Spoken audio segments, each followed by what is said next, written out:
Jawahar Nagar municipal corporation పరిధిలోని new Devender Nagar, Jayashankar colony, KCR Nagar కాలనీలలో వరద బీభత్సంతో స్థానిక ప్రజలు పడుతున్న సమస్యల పరిష్కారంపై నడుం బిగించిన బీజేపీ నాయకులు. ఈ సందర్భంగా జవహర్ నగర్ బీజేపీ అధ్యక్షుడు కర్లపూడి జవగారావు మీడియాతో మాట్లాడుతూ వరద బీభత్సం కాలనీ రోడ్లన్నీ నదులను తలపిస్తున్నాయన్నారు. కేసీఆర్ నగర్, న్యూ దేవేందర్ నగర్, జయశంకర్ కాలనీలో పూర్తిగా రోడ్లు ధ్వంసమయ్యాయని, ఇంత జరుగుతున్న మున్సిపల్ అధికారులు అటువైపు కన్నెత్తిన చూడకపోవడం ఎంతో బాధాకరమన్నారు. వరద నీటిలో మురికి నీరు కూడా కలవడంతో దోమలు, విషపురుగులతో పాటు పాములు రావడంతో ప్రజలు భయాందోళనకు గురవుతున్నారన్నారు. పారిశుద్ధ్యం లోపించడంతో రకరకాల అంటువ్యాధులు, చర్మరోగాలు, థైరాయిడ్ సమస్య, శ్వాసకు సంబంధించిన సమస్యలతో ప్రజలు నరకయాతన అనుభవిస్తున్నారని ఆవేదన వ్యక్తం చేశారు. 10 ఏళ్ల కేసీఆర్ పాలన, 2 ఏళ్ల ఇందిరమ్మ పాలన కలిపి 12 ఏళ్లలో ఈ కాలనీలు కనీస అభివృద్ధికి నోచుకోలేదన్నారు. 100 కోట్ల నిధులు తెచ్చామని చెప్పుకున్న నాయకులు, ఒప్పుకున్న అధికారులు వరద ప్రాంతాలకు ముంపు ప్రాంతాలను ఎందుకు అభివృద్ధి చేయలేదని ప్రశ్నించారు. సమస్యాత్మకమైన ప్రదేశాలను కనీసం పరిశీలించకుండా కుర్చీలకే పరిమితమైన అధికారులు ఇప్పటికైనా కళ్ళు తెరిచి సమస్యలను పరిష్కరించబోతే ప్రజాపాలనపై పోరు తప్పదని హెచ్చరించారు. ఈ కార్యక్రమంలో రాష్ట్ర నాయకులు మహిపాల్ రెడ్డి, ప్రధాన కార్యదర్శి డాక్టర్ యాదగిరి, సీనియర్ నాయకులు గిరి, కత్తుల వెంకన్న, బాలు నాయక్, శ్రీధర్, మహేందర్, వంశీతో పాటు కాలనీ వాసులు, ప్రజలు పాల్గొన్నారు.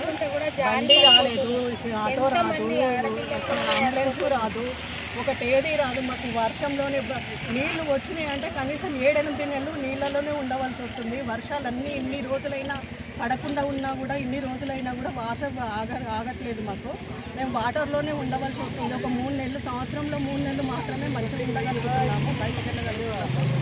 ఇన్ని రోజులు మేము ఎన్ని సంవత్సరాలకు బాధపడుతున్నా కూడా 7 సంవత్సరాలు ఎక్కువైపోయింది కాలనీ. కానీ మోరీ లేదు, ఏది లేదు, సదుపాయం అనేది ఇక్కడ లేనే లేదు. అసలు ఎమ్మెల్యేని కూడా తీసుకొని వచ్చాము మల్లారెడ్డిని, ఖాళీ నడిచిపోవడానికి వస్తలేదు. ఆయనకు కూడా కంప్లైంట్ చేశాము, ఈ రోడ్ ఇలా ఉంది, చేస్తాను అది ఇది అని చెప్పాడు.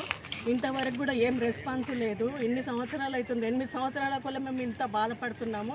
ఈ డబ్బింగ్ ఆడవాడు వల్ల కూడా వాసనకు అసలు మేము ఉండలేకపోతున్నాము. పిల్లలకు జ్వరాలు, మాకు జ్వరాలు, ఒక అంబులెన్స్ రాదు, ఒక ఆటో రాదు. మేము ఎలా బతకాలి? మేము ఇక్కడ ఉన్న వాళ్ళని అసలు ఎవరు పట్టించుకోవాలి? ఏం న్యూస్ ఇచ్చినా, ఎన్నిసార్లు ఇచ్చినా కూడా ఏది కూడా పట్టించుకోవడం లేదు మా గురించి. ఈ కాలనీ ఏంటి, ఉన్నారా లేరా, జనాలు ఉంటున్నారా, ఎందరు ఉంటున్నారు, ఎందరు పడిపోతున్నారు రోడ్ల మీద, ఎవ్వరు ఏది న్యూసే లేదు. అసలు మాకు ఏది పట్టించుకోవడం లేదు.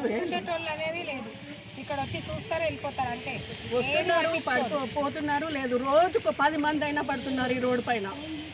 పడుతున్నారు, లేస్తున్నారు, హాస్పిటల్లో తిరుగుతున్నారు. హాస్పిటల్లో పెట్టుకుని బయటకు పోయి చేసుకునే స్తోమత కూడా లేకుండా అయిపోతుంది ఈ కాలనీలో. అసలు ఎవరు వచ్చి పట్టించుకొని ముందుకు వచ్చి పట్టించుకునేలా చేయండి జర. ఈ కాలనీ వాసులు జర బతికేలా చూడండి. ఈ వాసనకు, ఈ నీళ్లకు ఎక్కడెక్కడ ఉంటారు? ఈ నీళ్లు మేము చేసుకోలేక మేము కొనుక్కున్నాము. ఉంటే ఎవరైనా బయట కొనుక్కుంటారు. ఈ కాలనీ గురించి అసలు ఏది కూడా పట్టించుకునేది లేదు. రెస్పాన్స్ అసలు ఇవ్వట్లేరు. ఎన్నిసార్లు కంప్లైంట్ చేసినా కూడా రెస్పాన్సే లేదు మాకు. అసలు మా పిల్లలకు లేదు, మాకు లేదు, ఒక ఆటో లేదు, ఒక అంబులెన్స్ రాదు. ఇన్ని సంవత్సరాలకు 8-10 సంవత్సరాలు ఈ వాటర్ ఇట్లా. కేసీఆర్ నగర్ కాలనీ అధ్యక్షుడు నేను. గత కొన్ని రోజుల నుంచి ఈ వాటర్ వల్ల ఈ కాలనీ ప్రజలు చాలా ఇబ్బంది పడుతున్నారు. మేము ఎన్నిసార్లు ఎప్పుడు చెప్పినా కానీ ఎవరు వచ్చింది లేదు, చూసింది లేదు. ఇప్పటివరకు ఏ అధికారి రాలేదు. కాకపోతే ఈ రోజున మా పరిస్థితి చూసి బీజేపీ తరఫు నుంచి అన్నవాళ్ళు వచ్చి మీకు కావాల్సిన హెల్ప్ మేము చేస్తాం, మేము అధికారులను తీసుకొచ్చారు కానీ పోయి ప్రశ్నించడం కానీ, అడగడం కానీ, పాదయాత్ర కానీ చేయడానికి మేము సిద్ధంగా ఉన్నాం. మీకు ఈ వాటర్ ప్రాబ్లం నుంచి గట్టెక్కించే మార్గం మేము చూపిస్తామని చెప్పేసి అన్నవాళ్ళు ముందు అడిగేసి వచ్చారు మా కాలనీకి. అన్నవాళ్ళకి ధన్యవాదాలు. కాకపోతే ఏంటంటే ఈ సమస్య నుంచి జర మమ్మల్ని బయటేయాలని మేము కోరుకుంటున్నాం. నేను బీజేపీ జనరల్ సెక్రటరీని ఇక్కడ డిస్ట్రిక్ట్.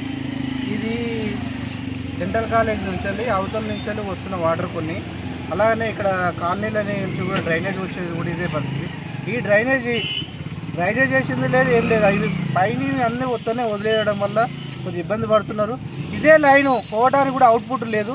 అవుట్పుట్ కూడా తక్షణమే చూడాలి. ఈ పోవడానికి పెద్ద లైన్ వేస్తారా, పెద్దది 10 ఇంచుల పైపు లైన్ వేసి ఈ అవుట్పుట్ చేయడానికి వీలు కావాలని మేము బీజేపీ పార్టీ తరఫున కోరుతున్నాము. తక్షణమే జనాలు కూడా వాళ్ళ ఇబ్బందిని కూడా గమనించి కమిషనర్ కూడా దీని మీద తక్షణమే చర్యలు తీసుకోవాలని కోరుకుంటున్నాము. జై భారత్. నా పేరు శంకరాచారి, నేను జర్నలిస్టు. నేను ఇక్కడ కేసీఆర్ నగర్ వాసిని. నేను సుమారు 10-12 సంవత్సరాల నుంచి ఇక్కడ నివాసం ఉంటున్నాను. ఈ 12 సంవత్సరాల నుంచి కూడా ఇక్కడ వర్షం యొక్క ఈ ప్రభావం వర్షం పడ్డప్పుడు ఈ వరద నీరు అనేది ఉధృతంగా వచ్చి ఇటు కేసీఆర్ నగర్లో ఉన్నటువంటి 2 ప్రధాన రహదారులను మొత్తం ఈ అస్తవ్యస్తంగా చేస్తుంది. ఈ అస్తవ్యస్తంగా చేయడమే కాకుండా ఈ నీళ్లు డెంటల్ కాల్ నుంచి వచ్చే నీళ్లు గబ్బిలాలపేట ఈ ప్రాంతాల నుంచి వచ్చి అక్కడ ఉన్నటువంటి డ్రైనేజీ నీరు కూడా ఈ వరద నీటిలో కలుస్తుంది.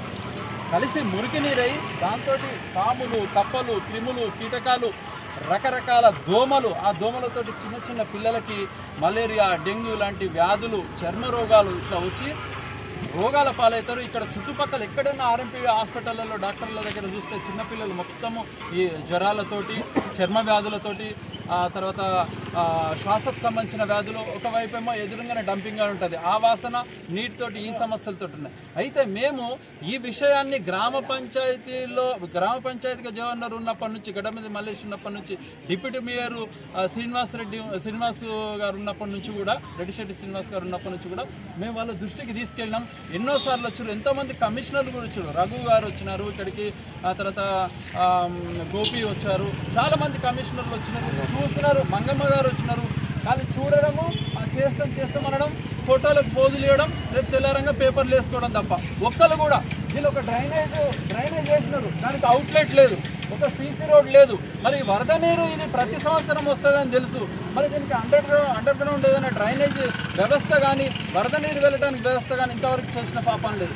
ఎప్పుడు వెళ్ళి కమిషనర్ కానీ, అధికారులు కానీ, నాయకులు అడిగితే మేము దీన్ని ఫండ్ పెట్టామండి, ఇది కొంచెం పెద్ద ఫండ్, త్వరలో వస్తుందని చెప్తారు. కానీ అది ఏం ఫండ్ పెట్టినారో, అది ఎప్పుడు వస్తుందో తెలియదు.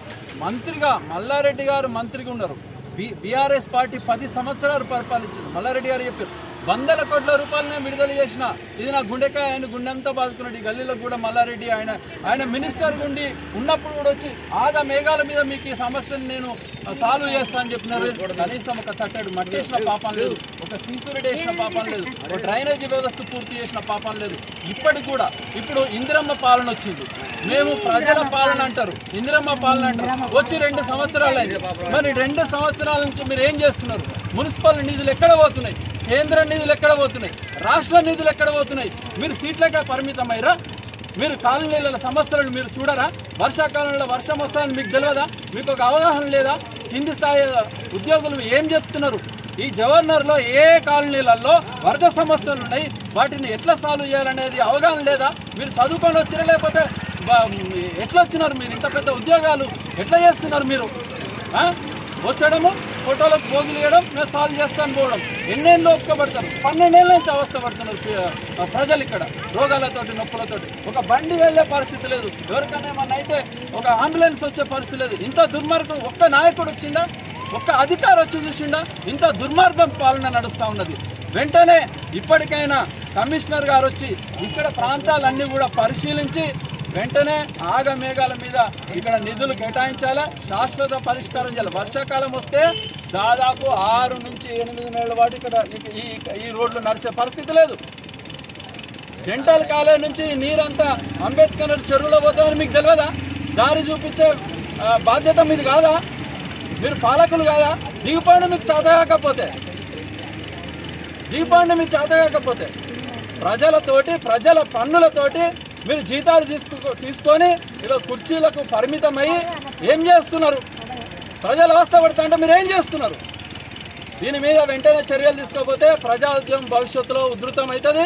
దీని విషయంలో బీజేపీ పార్టీ వారు కూడా వాళ్ళు స్పందించి వచ్చినారు. వాళ్ళు కూడా మన ఎంపీ దృష్టికి తీసుకెళ్తా అంటున్నారు, కలెక్టర్ దృష్టికి తీసుకెళ్తా అంటున్నారు. వెంటనే సమస్యలు పరిష్కరించకపోతే అందరితో కలుపుకొని దీన్ని ఒక ప్రజా ఉద్యమంగా ముందుకు వెళ్తామని చెప్పేసి తెలియజేస్తున్నాం. Thank you.